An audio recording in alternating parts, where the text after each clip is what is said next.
ねえ、あなた、どうして無視するの？それは突然始まった。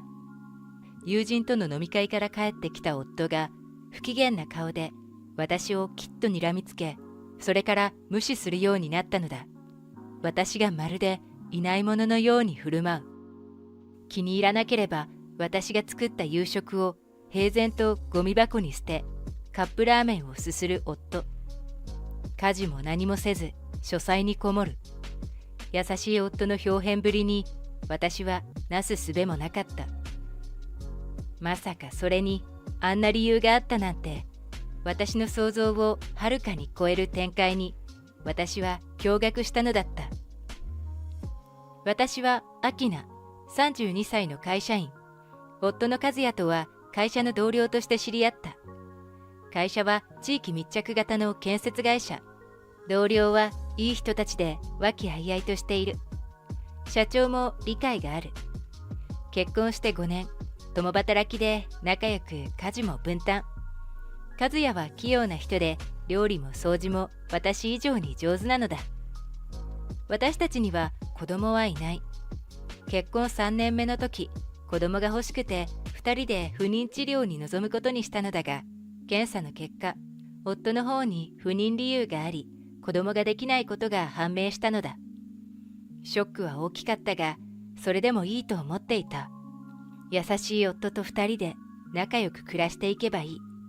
親友のさつきとお茶をした時に、そのことを話したら驚いていた。アキナはそれでいいの？子供のいない生活は寂しいものよ。そりゃ子供がいたら楽しいだろうなとは思うわよ。でも仕方ないじゃない。和也は優しい人で、それだけで十分よ。アキナがそれでいいならいいけれど。さつきももともと同じ会社で働く同僚だったのだが、結婚して子供ができたのを機に会社を辞めて専業主婦になったのだ。人それぞれいろいろな生き方がある。和也と2人で休みの日はドライブしたり映画を見に行ったりと楽しい日々を過ごしていた。しかしある日、そんな生活が一変する出来事が起こった。仕事が終わり帰ろうとすると、和也から電話。私たちは同じ会社に勤めているが部署が違うので、職場で会うことは少なく、連絡は携帯で取っていた。もしもし、アキナ、今日友達と飲んで帰るから少し遅くなるよ。わかった。飲みに行くなんて和也にしたら珍しいわね。うん、誘われてね。飯もいらないから。たわいもない会話だった。その後、まさかあんなことになるなんて思ってもみなかったのだ。その日、自宅に帰った私は一人で夕食を済ませ、食器洗いや洗濯をしてテレビを見てゆっくりしていた。夫の帰りは遅かったが、待っていた。午後11時、玄関の鍵を開ける音がして和也が帰ってきた。いつもはただいまと大きな声を出すが、その時は静か。私が寝ていると思って何も言わないのだろうと思い、お帰りなさいと声をかけた。すると和也はリビングに入るなり、きっと私を睨みつけてきた。眉間を寄せ、大きく見開いた目は血走っていて、今まで見たことのない恐ろしい顔だ。私はわけがわからなかった。え、何？和也は何も言わず、そのまま書斎に入っていった。私は怒っている理由を聞きたくて、書斎の扉を開けようとしたら、中から鍵がかけられている。あなた、どうしたの？具合でも悪いの？大丈夫？扉を叩きながら、そう声をかけてみたが、何の返事もない。書斎で寝てしまったのだろうか。よくわからなかったが、酔っ払って寝てしまったのだろう。明日になったら理由を聞いてみようと軽く考え、私も寝室に入って寝た。さて、翌朝トーストと目玉焼きとスープを作り、和也が書斎から出てくるのを待った。書斎から出てきた和也におはようと声をかけたが無言。やはり様子がおかしい。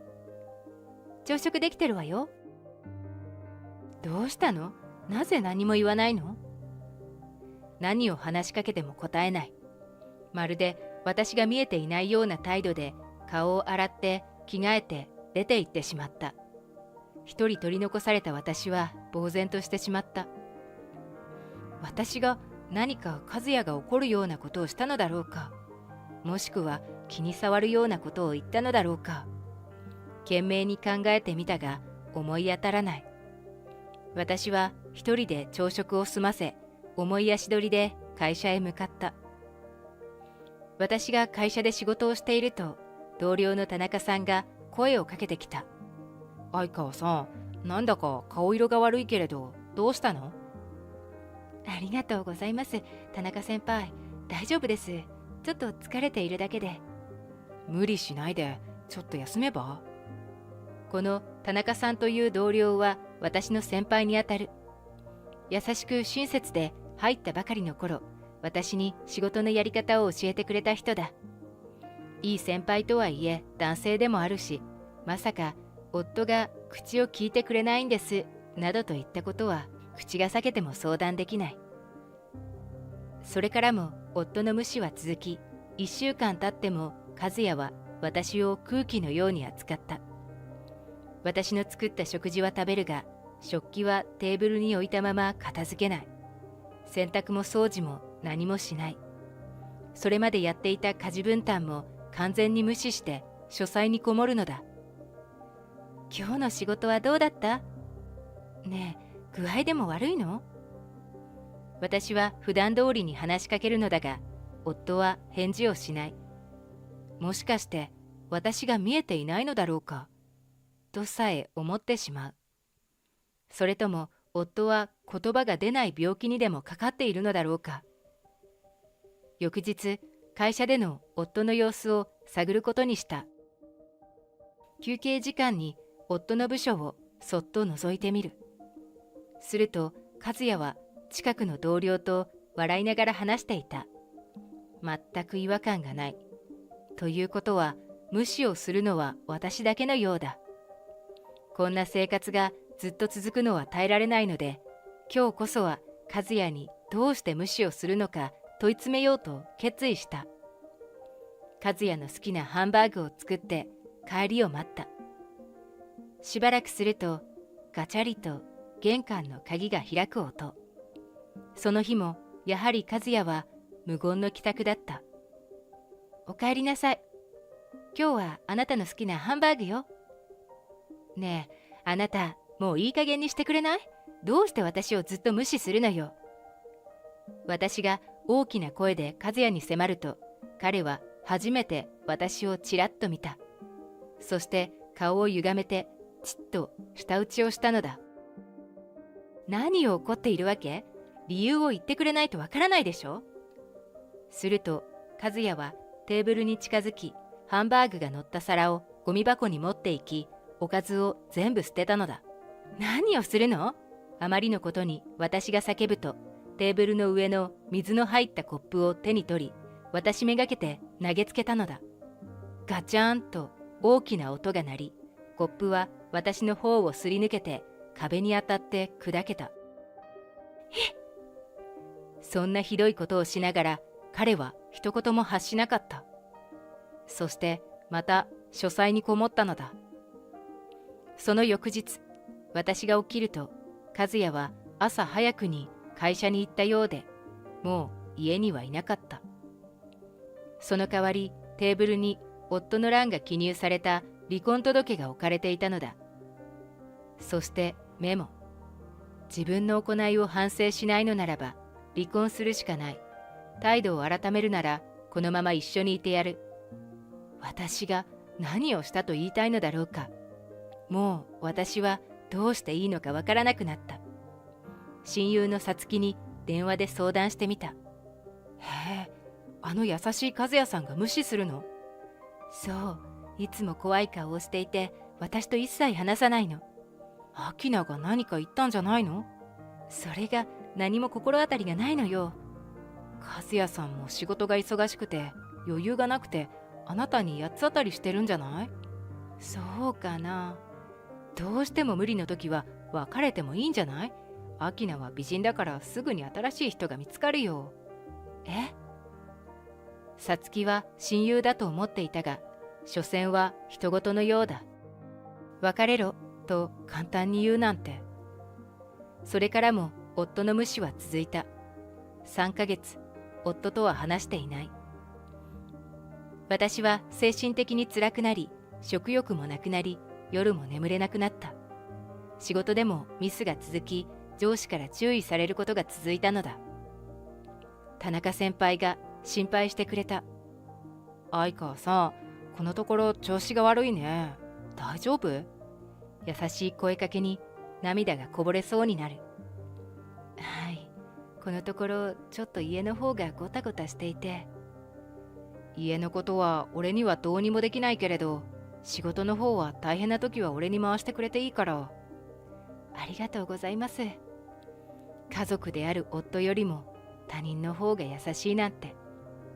せめてどうして和也がこんなひどいことをするのか理由がわかれば対処もできるのだが、全くわからないままなのだ。私は実家に帰ることにした。これ以上は精神的にどうにかなりそうだったのだ。たとえ私が気づかないうちに夫を傷つけていたとしても、何も言わず私に嫌がらせを続けるような人とは一緒にいられない。会社の方も失敗続きで居づらくなっていたので辞めることにした。もう夫の顔は見たくもなかったので、これで顔を合わせることもない。我慢の限界です。もう無理。一緒にいられません。そうメモを残して私は家を出た。実家の両親は突然帰ってきた私を見て驚いていたが、よほどやつれた表情をしていたようで温かく迎えてくれた。実家の居心地は最高で、帰って本当に良かったと思う。両親は私の部屋もそのまま残しておいてくれたので、ゆっくり休める。夜もぐっすり眠れるようになり、食欲も戻ってきた。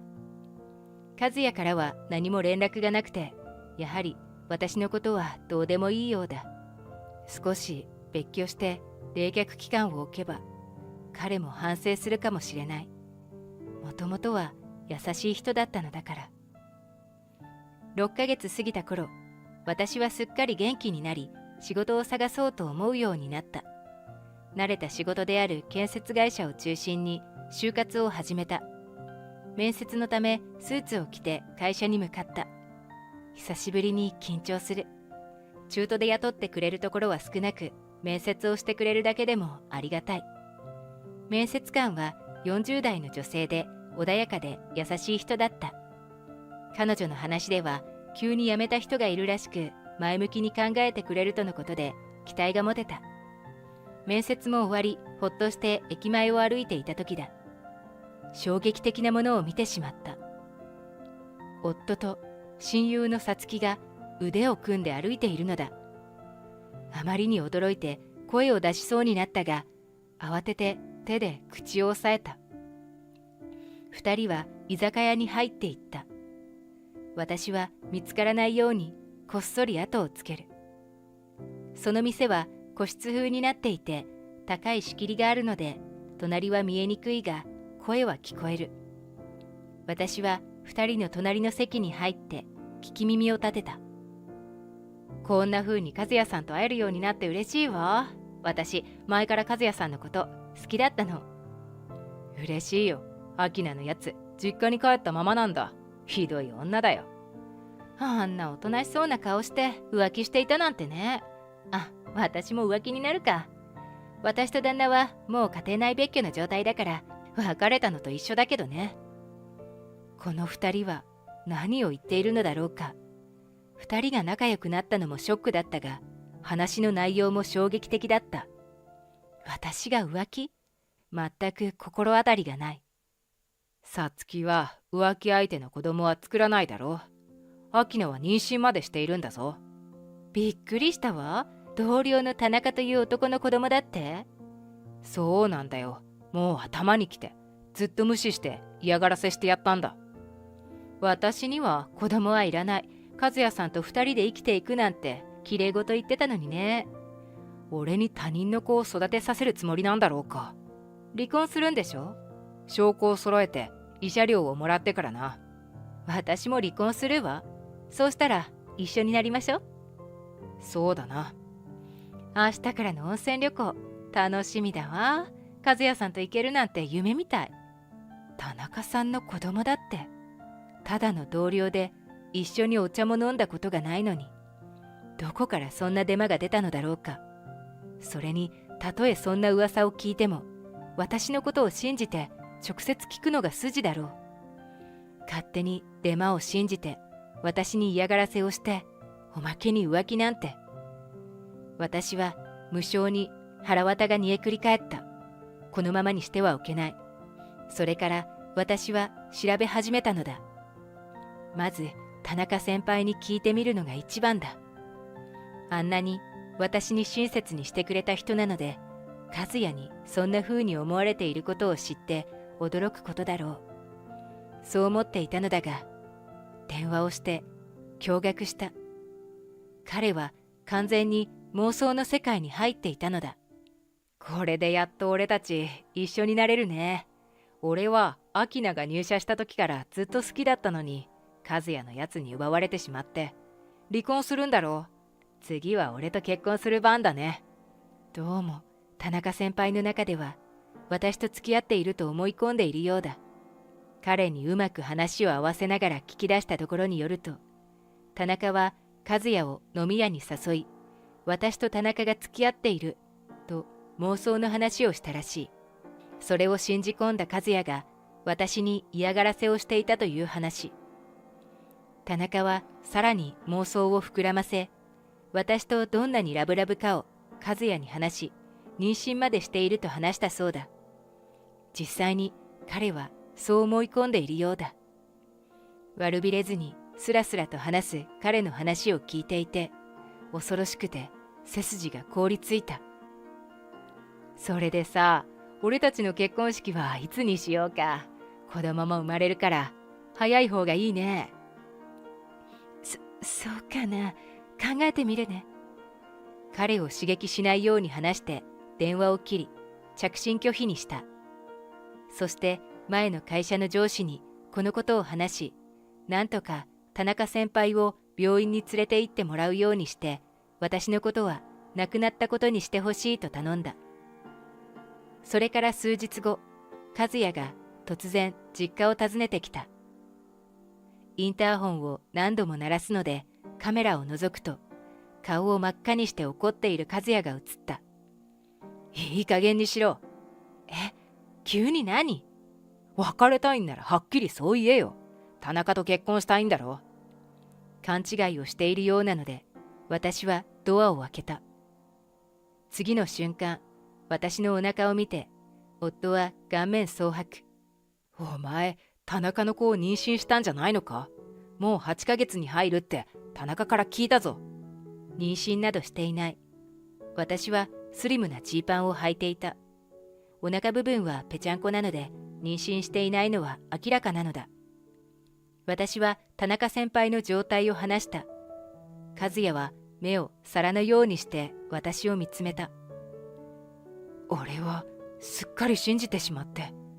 お前も分かったのならすぐ俺に教えてくれたらよかったのに。分かったのは最近だし、それにあなたは他人だし。私に離婚届を置いていたの忘れたの？昨日役所に出したわよ。私とは他人なんだから、さつきと再婚していいわ。さつきが離婚したらね。さつきという名前を出したので、和也は目を白黒させて驚いていた。お前、どうしてそれを？偶然2人の姿を見てしまったこと、その時の画像や音声を携帯で保存していることも告げた。2人の姿を見て、離婚届を出す決心がついたのよ。ちょっと待ってくれ。お前が浮気していると思い込んでいたから、俺はさつきの誘いに乗ってしまったんだ。お前とやり直したい。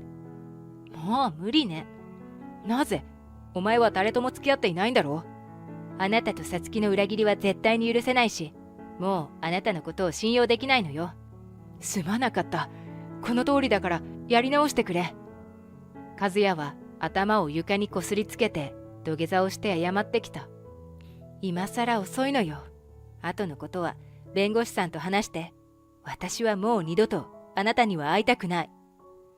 出て行こうとしない和也だったが、奥の部屋から父が出てきて追い出してくれた。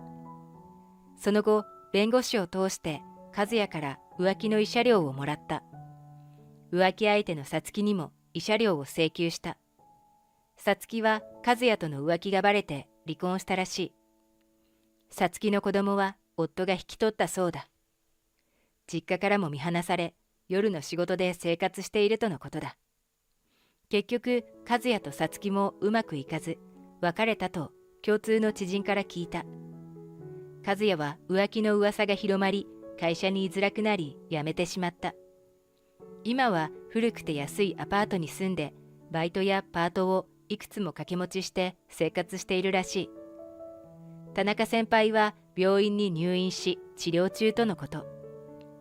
私は就職先が決まったので、実家を出てセキュリティのしっかりしたマンションに住み、自由気ままな一人暮らしを満喫している。もう和也と田中とも関わりたくないので、携帯も変え、住所も知られないようにしている。私はまだ若いので、人生を楽しみながら前向きに生きていきたい。